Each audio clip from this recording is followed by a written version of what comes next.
hunting white-tailed deer. So we had made a pact this year that we were gonna wait until the beginning, middle of October to hunt.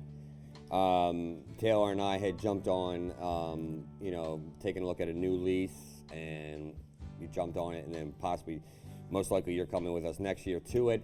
We had a beautiful lease. We went out there in September, hunted in September. Beautiful bucks. I got my velvet buck there, which awesome, and he's a beautiful buck. Then we were doing a little hunting at our property, our home in Cecil County. You had oddball. Yeah. And so tell us about that. So we were in a ground blind. The corn's probably 20, 25 yards in front of us. And, of course, the usual, the small does came in first. And then, of course, the smaller 8-pointer. And then here comes oddball. And then you saw him first. You were like, hey, that's your guy, that's your guy, that's your guy.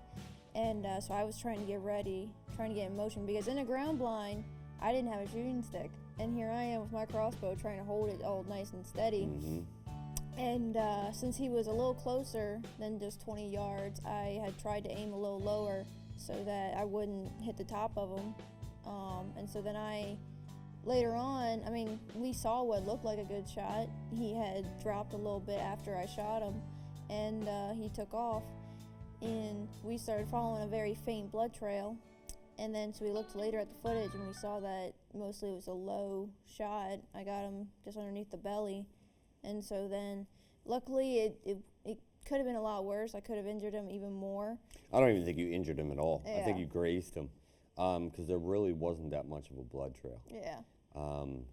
No vitals were hit. That's what's important. Yeah. It sounds like if you hit the lower part of the chest or the lower part of the belly, what we call the lower part of the chest, the brisket, down in there, I will use that term sometimes, but there's no vitals down there, and you'll get very little bleeding.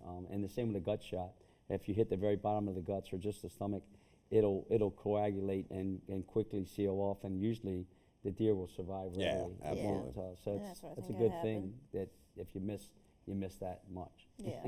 And then so we had that, and then we looked all night and we didn't find them. And then so that was pretty much September. We did hunt the lease a lot in September, and then